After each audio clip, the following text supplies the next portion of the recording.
Assalamualaikum warahmatullahi wabarakatuh. Bagaimana kabarnya teman-teman? Semoga kita tetap diberikan oleh Allah SWT kesehatan dan kita selalu diberi rahmatnya, dan Allah SWT selalu memberikan karunia-Nya kepada kita semua.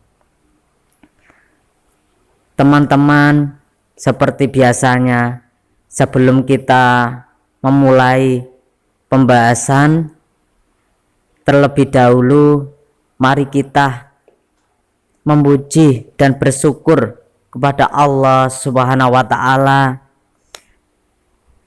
dan sholawat kepada junjungan kita Nabi besar Nabi Muhammad Sallallahu Alaihi Wasallam. Teman-teman, mari kita bersama-sama yaitu membahas bab yang selanjutnya, yaitu bab tentang sholat 2 hari raya.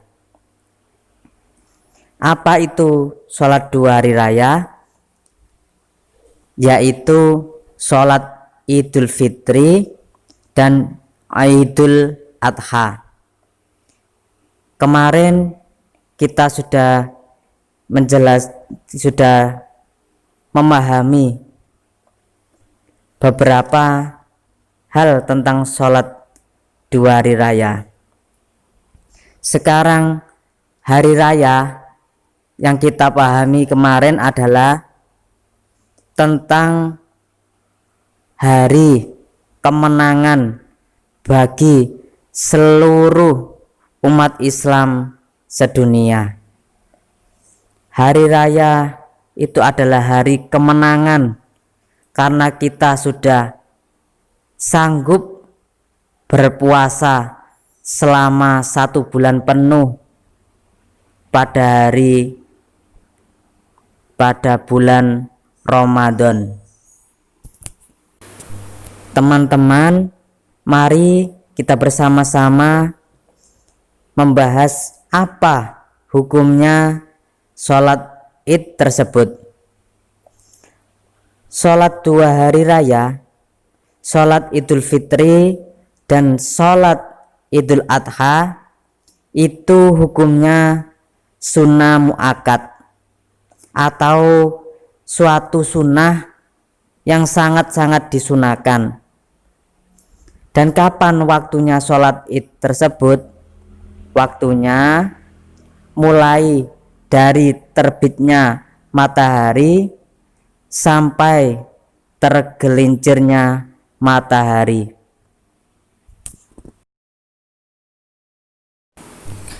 Teman-teman, tadi kita sudah mengetahui atau sudah memahami hukum dari sholat Id, yaitu sunnah muakkad, sunnah yang disunahkan, yang sangat-sangat disunahkan.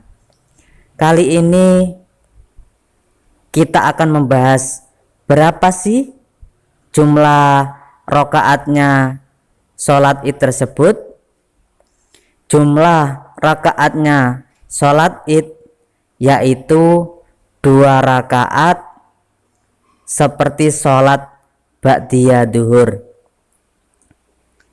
dan yang paling sempurna atau yang paling utama itu dilaksanakan 2 rakaat dengan sholat berjamaah. Jadi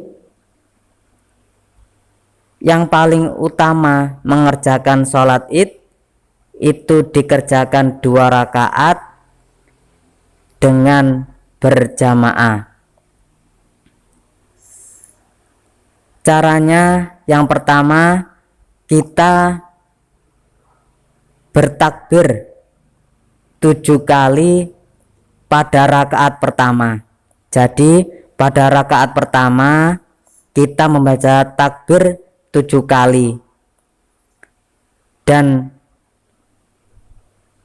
biasanya kita sela-selai dengan membaca tasbih.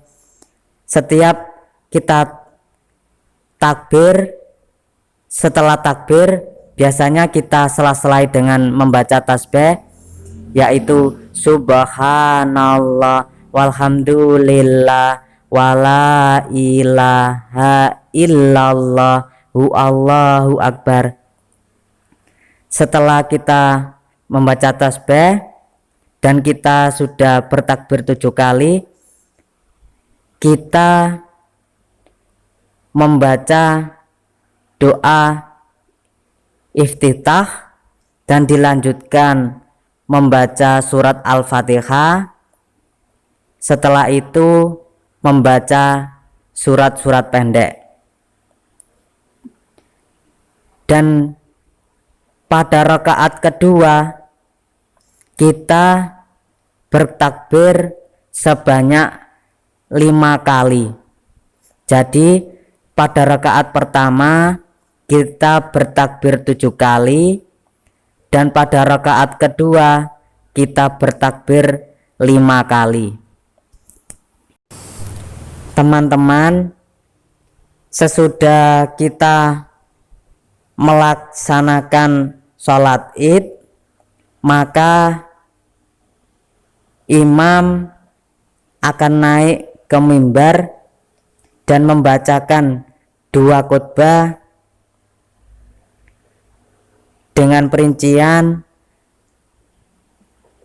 khotib atau orang yang membaca khutbah itu membaca takbir yang pertama, yaitu sebanyak 9 kali di permulaan khutbah pertama dan 7 kali di permulaan khutbah kedua. Teman-teman, tadi kita sudah membahas hukum dan jumlah rakaat sholat id, maka sekarang kita akan membahas tentang apa saja sih yang disunahkan sebelum melaksanakan sholat id, atau apa saja kesunahan dalam sholat id. Teman-teman, yang pertama, dalam sholat id kita disunahkan mandi terlebih dahulu. Yang pertama, kita disunahkan untuk mandi. Kenapa teman-teman kita kok disunahkan untuk mandi? Karena untuk kita biar terlihat segar. Karena kita bangun tidur, maka tubuh kita akan terasa agak tidak begitu segar. Maka sebelum kita melaksanakan sholat id, kita disunahkan untuk mandi. Alasan yang lain, karena kita semalaman tidur, mungkin barangkali kita berkeringat atau kita terkena kotor-kotoran, maka kita disunahkan untuk mandi terlebih dahulu.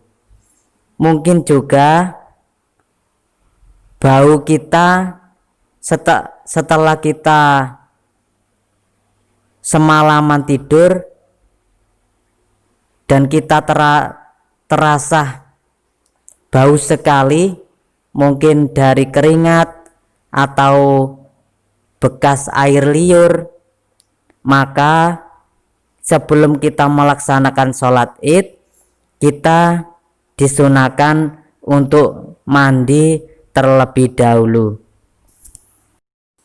Teman-teman, sunah-sunahnya sebelum kita melakukan sholat id kembali, yaitu kita disunahkan untuk memakai wangi-wangian agar badan kita berbau wangi. Apalagi kita setelah mandi lalu memakai wangi-wangian, maka kita akan terlihat segar dan berbau wangi. Sudah tampan atau cantik-cantik, wajahnya terlihat segar dan wangi lagi. Yaitu teman-teman, kenapa kita disunahkan untuk mandi dan memakai wangi-wangian agar kita terlihat segar dan harum baunya. Jika kita berbau tidak sedap dan sampai mengganggu orang yang ada di sebelah kita, maka itu sangat dimakruhkan atau sangat dibenci. Apalagi jika sampai membuat orang yang ada di sekeliling kita merasa marah, maka kita juga ikut berdosa. Teman-teman, sunah-sunahnya sholat id yang selanjutnya yaitu kita disunahkan untuk berhias dengan pakaian yang baik.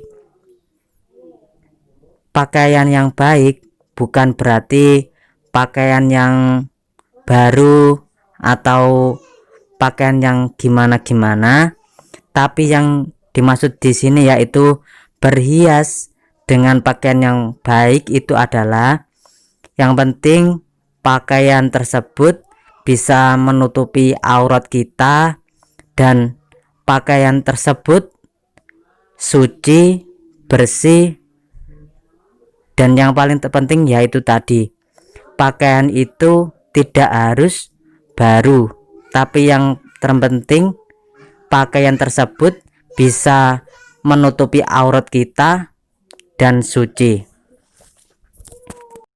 Teman-teman, sunah-sunahnya sholat id yaitu sebelum kita menjalankan sholat id pada waktu malam hari raya id, yaitu pada waktu malamnya kita disunahkan untuk menghidupkan malam Idul Fitri tersebut, seperti kita memperbanyak membaca takbir, yaitu Allahu Akbar, Allahu Akbar, Allahu Akbar, la ilaha illallah, wallahu akbar. Yaitu contohnya kita membaca takbir pada waktu malam hari id. Teman-teman, sunahnya sebelum kita melaksanakan sholat id yaitu kita disunahkan untuk bersegera atau kita cepat-cepatan ke masjid, atau kita harus yang paling nomor satu ke masjid, entah itu kita menata tempat nanti untuk sholat atau kita bersih-bersih. Yang penting kita orang yang pertama, mungkin kita orang yang pertama membaca takbir-takbiran sampai orang-orang datang. Yang penting sunah-sunahnya sebelum kita melaksanakan sholat id, kita disunahkan untuk bersegera datang ke masjid untuk berniat melaksanakan sholat id. Yaitu teman-teman, dari saya, semoga kita semua diberi oleh Allah SWT pemahaman, dan jika kalian belum paham bisa bertanya di kolom komentar. Dan saya cuma manusia biasa, kita semua adalah manusia biasa yang sering salah. Maka jika saya ada kesalahan, saya meminta maaf yang sebesar-besarnya. Dari saya, assalamualaikum warahmatullahi wabarakatuh.